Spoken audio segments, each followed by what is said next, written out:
Matam kharagi mamangda social media da yamna kanna viral oikiba video amada penguin amakak mahaki group sing thadoklamnaga Antarctica gi ungi chingjau romda matomda chatkiba si ui miyoi kaya amanadi penguin asigi mawong asi human behavior ga related oina uhali masida depression loneliness amadi braveness asini haina pukningda chingsilali adubu tasengba waridi masigi pura tayonabani video asi 2007 da release tawkiba documentary film Encounters at the End of the World hariba film asigi video mate amakhakni video asi German filmmaker Werner Herzog na release tawrkhibani adubu release tawkiba sahi 18 kungi matung asida film asigi clip matek ama social media da yamna kanna viral oirakhibani masigi hek ubada fajaba fawba nungsiba fawba penguin hariba uchek makhal asigi punsida kayamuk awaba mayoknabage amadi kayamuk sacrifice tawbage haibadusu video asidagi khangminasi marup mayambu DAshil 2.0 4Ever gi anoba video asida taramna okchari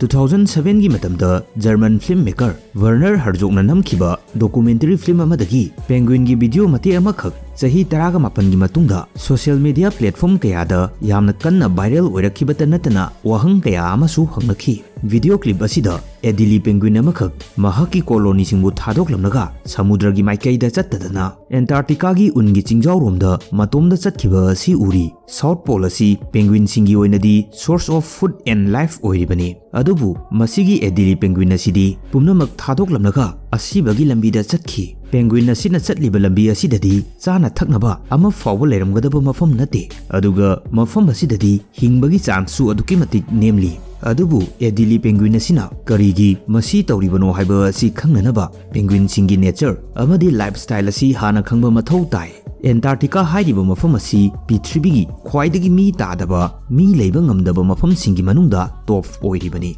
mafam asi Prithivigi khwaidagi ingba khwaidagi kangba amadi khwaidagi nungsit kanna sitpa continent amani mafam asigi nungsit asi hurricane wind gumna kanna sitliba asigi mathakta temperature asisu normally oina -90 degree celsius ta lei masigi temperature asida miyoiba ikhoigi body asisu fazana athaba phina cover toksindrabadi second kharada ikhoigi body asi freeze toksinkhini adubu masigi icham chamba manba penguin sing asina matau karamna masigi asuk ingba mafam asida makhoigi leifam mayum oiduna leiramlibano masigi isam chamba pakhumdi penguin singi enemy amadi hunger haiba asini Antarctica gi unmarag asida thawai panba jibana taba ngamdrabasu mafam asida leiriba samudra asidadi jiba panba masing thingamdana leiri samudra asida apikpa nga masa aduki matik lei nga masa singasi penguin singi machinjaksu oiribani adubu penguin singna mafam asida leiriba asigi real reason di makhoigi enemy singdagi ngakthoknabani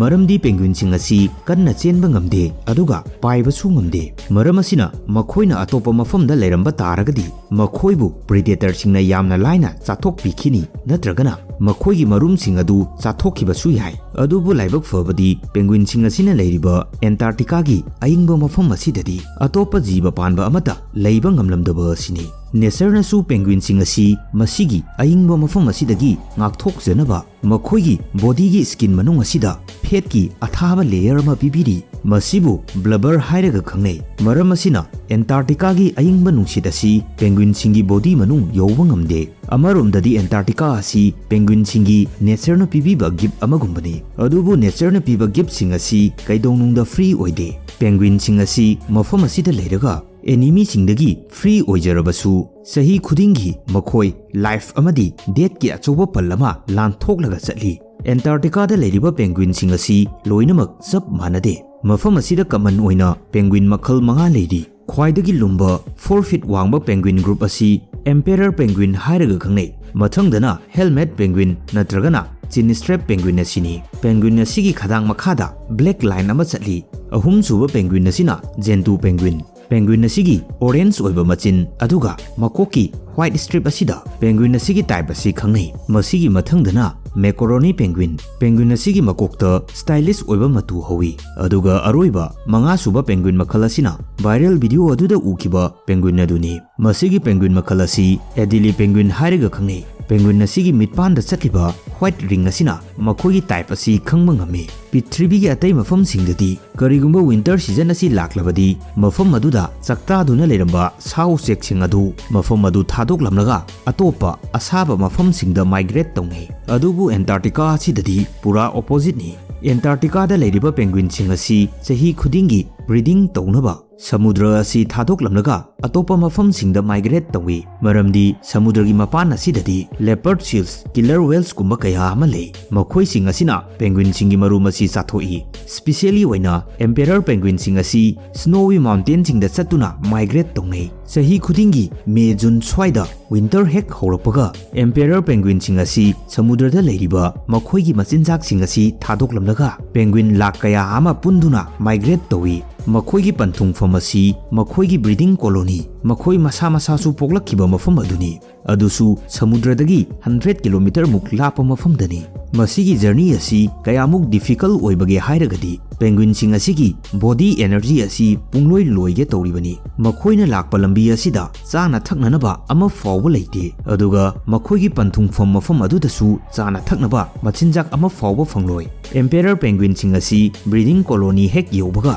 makhoigi partner select tongai male penguin sing asina female penguin sing asibu impress tonaba strange oiba tongan ba makhol semduna khongnai aduga mangak leiduna sanai mato asuna makhoigi partner select towi mating toruba matungda female penguin asina marum amakhak kokani masigi process asida penguin sing asi last 2 months tagi kari amata chada thaktana leirakhlibani makhoina laklamdai matamda samudradagi charakkiba machinjak khara aduna lelibani makhoina tawriba sacrifice asi makhoigi population hengatnabani aduga female penguin dagi male penguin na amukka hena sacrifice tawi marum hek kokpaga female penguin sing asina marum madu ungi leimai thenghandana mahaki male partner gi makhongda transfer torumlaga female penguin pumba amuk hana samudra maikai tamna satkhini timing asida tha aniromdagi kari amata chada thaktana leirakliba male penguin sing asi makhoigi makhongda marum sing adu thamlaga akanba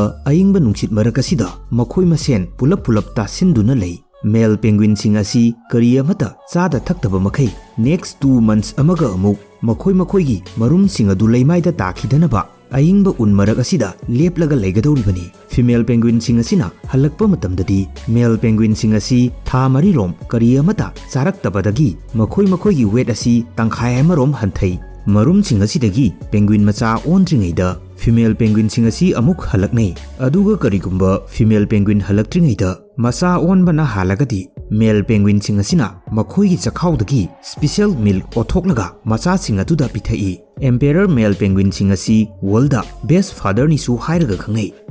makhoigi macha gi damakta makhoigi punsibu sacrifice tokthoi marum sing asidagi macha ondringeida female penguin sing asi mabuk thanna machinjak charaga halai aduga breeding colony hek yobaga makhoigi partner sing adubu makhoigi oiba tongan ba sound khongnaduna thinei aduga male penguin sing dagi makhoigi marum sing adu amuk female penguin sing asina loksilli aduga male penguin sing asi amuk samudra maikai tamna chatkidoribani emperor male penguin sing asi makhoigi masa sing adubu kannaba aduki matik sacrifice towi maramasina makhoibu world gi best father ni hairaga khangnaribani adubu every male penguin khudimak loinamak caring oibadi nate Adelie male penguin sing asidi sacrifice tobagi mahutta stealing huran bada master oi viral video aduda yauriba penguin makhala duni Adelie penguin asi Antarctica da leiba khwaidagi kadar toba khadrak toba penguin ni Adelie male penguin gi nature asidi emperor male penguin gi nature ga pura opposite ni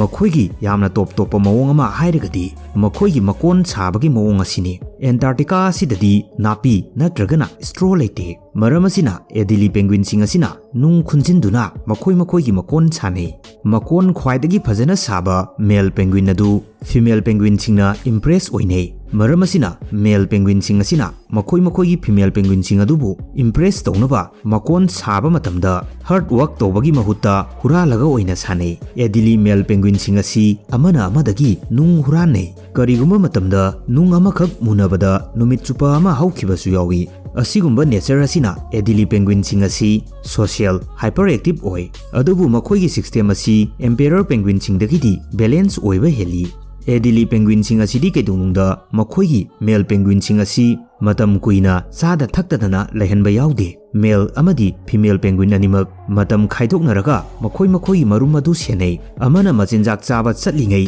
amana marum senhawi makhoigi breeding asidi samudradagi around 50 km muktang chatlaga tawi adubu masida aikoina khangninglibadi social oiba intelligence oiba penguin type asi karigi lambi onana ungi chingjawromda chatkhiribano haiba asini scientist singna masibu psychotic breakdown hairga khangnei miyoiba oisanu natragana sa usek oisanu aikoigi brain gi mari marang sing asi amuk crossing chatli penguin singi brain asida nature na pibirakpa inbuilt natural GPS kumba ama yaujai scientist singi matung inadi penguin sing asina samudrada irupa matamda earth ki magnetic field asi sense toba ngami hairi just like compass masida sunatana numit ki maikai star gi position isingi ipom amadi manam smell asi sijanaduna makhoina lakliba lambi adu ningsingba ngami hairi karigumba 100 km hena lapna makhoigi colony singi manakta chatpa matamda penguin singi brain asina masigi signal mayam asibu combine toksinaduna makhoigi right path achumba lambi aduda puraga chatli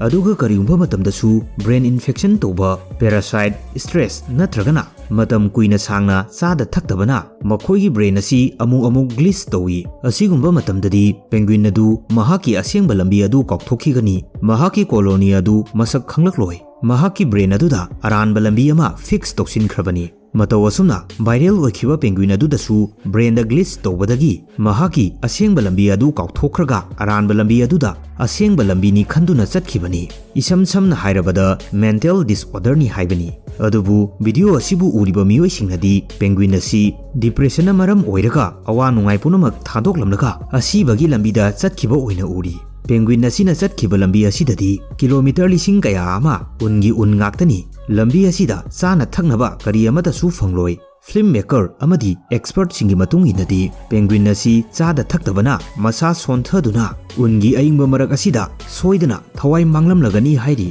marup mayam ngasigi di video asi matang asida lochilage mayam gidamakta anowa video ama amuk puduna laksage